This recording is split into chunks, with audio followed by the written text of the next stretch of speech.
সময় ৭২-এ আপনাদের সবাইকে স্বাগতম। ওসমান হাদির পরে এবার ইনকিলাব মঞ্চের জাবের গুলিবিদ্ধ। ডক্টর ইউনূসের বাসভবনে লক্ষ লক্ষ জনতা ঢুকে পড়েছে। ইনকিলাব মঞ্চের তোপের মুখে পড়ে এইমাত্র যমুনা ভবন থেকে গ্রেপ্তার করলো ডক্টর ইউনূসকে। 10 বছরের বেশি প্রধানমন্ত্রী নয়, প্রস্তাবটি বিএনপি সবার আগে দেয়, বললেন তারেক রহমান। ক্ষমতায় গেলে পাচার অর্থ খুঁজে বের করে রাষ্ট্রীয় তহবিলে ফেরত আনা হবে, বললেন জামাতের আমির। হাত পাখা মানেই দুর্নীতিমুক্ত রাজনীতি ও আল্লাহ ভীরু নেতৃত্ব, বললেন চরমোনাই পীর।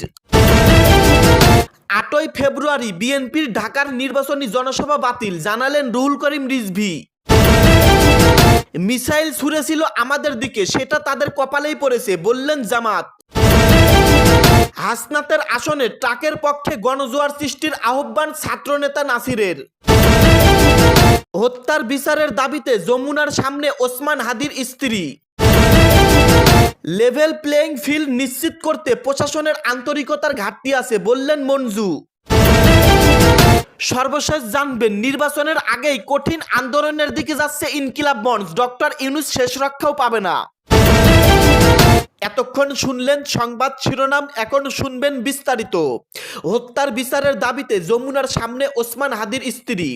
ইনকিলাব মঞ্চের মুখপাত্র শরীফ ওসমান হাদির হত্যার বিচারের দাবিতে প্রধান উপদেষ্টার বাসভবন যমুনার সামনে অবস্থান নিয়েছেন ইনকিলাব মঞ্চ ও তার পরিবার। এ সময় জাতিসংঘের তত্ত্বাবধানে তদন্তের দাবি জানান ইনকিলাব মঞ্চের সদস্যরা। শহীদ ওসমান হাদির হত্যার বিচার দাবিতে প্রধান উপদেষ্টার বাসভবন যমুনার সামনে বসেন ইনকিলাব মঞ্চের সদস্য সচিব আব্দুল্লাহ আল জাবের। তিনি বলেন, শহীদ ওসমান হাদির হত্যার তদন্তে সরকারের কোনো কার্যকর পদক্ষেপ নেই। এ কারণে সরকারের সংশ্লিষ্ট সংস্থাগুলো 4 বার তদন্ত প্রতিবেদন জমা দেওয়ার সময় পিছিয়েছে। দেশে নির্বাচনের আমেজ তাদের শহীদ শরীফ ওসমান হাদির হত্যার তদন্ত বারবার পিছিয়ে দেওয়া হচ্ছে। নির্বাচন নিয়ে সরকার ব্যস্ত থাকলেও যাদের মাধ্যমে দেশ সরকার এসেছে এবং রাজনৈতিক দলগুলো রাজনীতি করতে পারছে, সেই সরকার কিংবা রাজনৈতিক দলগুলো কেউ এই হত্যাকাণ্ডের ঘটনায় কোনো উদ্যোগ নিচ্ছে না। তিনি সরকারকে হুঁশিয়ারি দিয়ে বলেন, সরকার যদি শরীফ ওসমান হাদির মৃত্যুর ঘটনায় তদন্ত প্রতিবেদন প্রকাশ করে বিচার না করে, তাহলে সাধারণ জনগণকে সঙ্গে নিয়ে তারা রাস্তায় নামতে বাধ্য হবেন। ডাকসুর নেত্রী ফাতিমা তাসনিম জুমা বলেন, সরকার প্রশাসন ও রাজনৈতিক দলগুলোকে ইনকিলাব মঞ্চ সর্বাত্মক সহযোগিতা করে আসছে। ইনকিলাব মঞ্চকে সহযোগিতার ক্ষেত্রে বারবার সবাই হাত গুটিয়ে নিয়েছে। জাতিসংঘের তত্ত্বাবধানে হাদি হত্যার তদন্তের দাবিতে ইনকিলাব মঞ্চ ও শহীদের স্ত্রী যমুনার সামনে অবস্থান নিয়েছেন। তিনি আরো বলেন, অসহযোগিতা বাড়াতে থাকলে ইনকিলাব মঞ্চ জনগণের সহায়তা নেবে এবং সারা দেশের জনগণকে নিয়ে যমুনার সামনে অবস্থান করবে। পরিস্থিতি সামলানোর দায়ভার সরকারের। এ সময় উপস্থিত ছিলেন ইনকিলাব মঞ্চের সদস্য সচিব আব্দুল্লাহ আল জাবের, ফাতেমা তাসনিম জুমা, ওসমান হাদির স্ত্রী সহ ইনকিলাব মঞ্চের অন্যান্য সদস্যরা। 10 বছরের বেশি প্রধানমন্ত্রী নয়, প্রস্তাবটি বিএনপি সবার আগে দেয়, বললেন তারেক রহমান। বিএনপির চেয়ারম্যান তারেক রহমান জানিয়েছেন, জুলাই সনদের অনেক বিষয় বিএনপি উত্থাপিত 31 দফার অন্তর্ভুক্ত। তারই একটা 10 বছরের বেশি প্রধানমন্ত্রী নয় এই প্রস্তাবটি। তারেক রহমান জানান, এই প্রস্তাবটি বহু আগে বিএনপি উত্থাপন করেছে। তিনি আরও জানান, আসছে 12ই ফেব্রুয়ারি জাতীয় নির্বাচনে দলটি ক্ষমতায় এলে জুলাই সনদ ও বিএনপির 31 দফা বাস্তবায়ন করবে। আজ রাজধানীর একটি 5 তারকা হোটেলে দলের নির্বাচন ইশতেহার ঘোষণাকালে এই অঙ্গীকার ব্যক্ত করেন তিনি বলেন, আমাদের রাষ্ট্র ব্যবস্থার মধ্যে বেশ কিছু সংস্কার প্রয়োজন আছে। সংস্কার কমিশনে বেশ কিছু আলোচনা হয়েছে। সেখানে যে আলোচনা হয়েছে তার অনেক কিছুই আমরা বহু বছর আগে, প্রায় 2-2.5 বছর আগে জাতির সামনে উপস্থাপন করেছি। তিনি আরও যোগ করেন, এখানে আমরা প্রথমে নিয়ে আসছি 31 দফা বা জুলাই সনদের বাস্তবায়ন। আমরা যখন প্রথম 31 দফা বা 2030 ডিসিশন উপস্থাপন করেছিলাম, তখন জুলাই সনদের বিষয়টি ছিল না। যেহেতু এটি আমাদের দেশ ও জাতির জন্য একটি খুব গুরুত্বপূর্ণ বিষয়, সেহেতু এটিকে আমরা সামনে নিয়ে আসছি।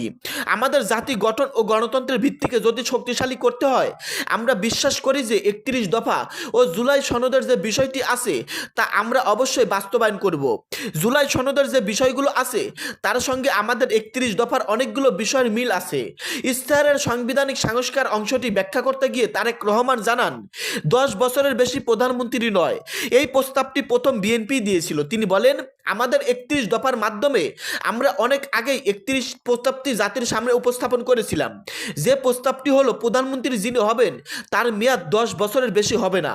পরবর্তী সরকার কর্তৃক গঠিত সংস্কার কমিশনে বিষয়টি অন্য অনেক দল আলোচনা করেছে, তবে এই প্রস্তাবটি সবার আগে উপস্থাপন করেছিল বিএনপি। তারেক রহমান জানান যে সরকার গঠন করলে বিএনপি এই বিষয়ে আইন প্রত্যাবর্তন করবে। তিনি বলেন, আমরা সরকার গঠন করলে অবশ্যই বিষয়টি আইনের মধ্যে প্রবর্তন করব যে একজন ব্যক্তি সর্বোচ্চ 10 বছর প্রধানমন্ত্রী হিসেবে কাজ করতে পারবেন। ক্ষমতায় গেলে পাচার অর্থ খুঁজে বের করে রাষ্ট্রীয় তহবিলে ফেরত আনা হবে, প্রতিশ্রুতি দিলেন জামাতের আমির। আগামী 12ই ফেব্রুয়ারি ভোট কেন্দ্রে গিয়ে আগে গণভোটে হ্যাঁ এবং পরে দাঁড়িপাল্লা প্রতীকে ভোট দেওয়ার আহ্বান জানিয়েছেন জামাত ইসলামের আমির ডক্টর শফিকুর রহমান।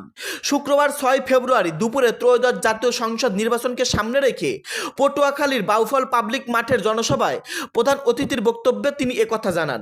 তিনি বলেন, এই নির্বাচন শুধু একটি দলের নয়, এটি দেশের ভবিষ্যৎ ও গণতন্ত্র রক্ষার গুরুত্বপূর্ণ নির্বাচন। বিগত সময়ে দেশের বিভিন্ন ক্ষেত্রে দুর্নীতি, লুটপাট ও চাঁদাবাজি চলছে। নতুন সরকারের মাধ্যমে এসব নির্মূল করা হবে এবং সরকারি অর্থের পাচার আটকানো হবে। ক্ষমতায় গেলে পাচার হওয়া অর্থ খুঁজে বের করে রাষ্ট্রীয় তহবিলে ফেরত দেওয়া হবে এবং দেশের সবচেয়ে বঞ্চিত ও নির্যাতিত অঞ্চলের উন্নয়ন কার্যক্রম শুরু করা হবে। ডক্টর শফিকুর রহমান বলেন, নদী ভাঙ্গন, বঞ্চনা ও অন্যান্য সামাজিক সমস্যা দূর করতে সরকার ব্যবস্থা নেবে। অপরাধমূলক কর্মকাণ্ড, মিথ্যা মামলা ও দুর্নীতি প্রতিরোধ করা হবে এবং যে কোনো অপকর্মের বিরুদ্ধে আইন প্রয়োগ নিশ্চিত করা হবে। তিনি এ সময় নতুন বাংলাদেশের যাত্রা শুরু করার প্রতিশ্রুতি দেন এবং দেশের সব অঞ্চলে ন্যায় ও সমতার ভিত্তিতে সেবা পৌঁছে দেওয়ার বিষয়টি গুরুত্ব দেন। সমাবেশ শেষে জামাতের আমির জোট প্রার্থীদের হাতে নিজ নিজ দলের প্রতীক তুলে দেন এবং প্রার্থীদের পক্ষে ভোট প্রার্থনা করেন। তিনি নেতাকর্মী ও সমর্থকদের ঐক্যবদ্ধভাবে জোট প্রার্থীদের বিজয় নিশ্চিত করার আহ্বান জানান। এখনই সময় ঘরে ঘরে দাঁড়িপাল্লার দাওয়াত পৌঁছে দেওয়ার, বললেন হাসনাত আব্দুল্লাহ। কুমিল্লা 4 আসনে 11 দলীয় জোটের প্রার্থী ও এনসিপির দক্ষিণাঞ্চলের মুখ্য সংগঠক হাসনাত আব্দুল্লাহ বলেছেন, 11 দলীয় জোটকে বিজয়ী করতে এখন থেকেই প্রত্যেক ভোটারের বাড়ি যেতে হবে এবং মানুষের কাছে ভোট চাইতে হবে।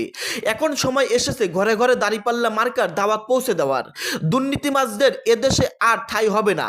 দুর্নীতি করার চেয়ে ভোট ভিক্ষা করাই অনেক ভালো। বৃহস্পতিবার 5 ফেব্রুয়ারি বিকালে বাক্ষণপাড়া উপজেলার চান্দোলা করিম বক্স স্কুল অ্যান্ড কলেজে তিনি একথা বলেন। হাসনাত বলেন, যারা ভোট কেন্দ্রে দখল করতে আসবে তাদের বিরুদ্ধে ঐক্যবদ্ধ প্রতিরোধ গড়ে তুলতে হবে। একটি দল স্বৈরতন্ত্র কায়েম করতে চায়, কিন্তু জনগণ তা আর মেনে নেবেন না। আগামী নির্বাচনে 11 দলীয় জোট বিজয়ী হয়ে সংসদে যাবে এবং আমরা পাবো একটি পরিবর্তিত বাংলাদেশ। নির্বাচনী জনসভায় রহমতুল্লাহ খানের সঞ্চালনায় সভাপতিত্ব করেন বাংলাদেশ জামাত ইসলামীর চান্দলা ইউনিয়নের আমির অধ্যাপক আমিরুল ইসলাম।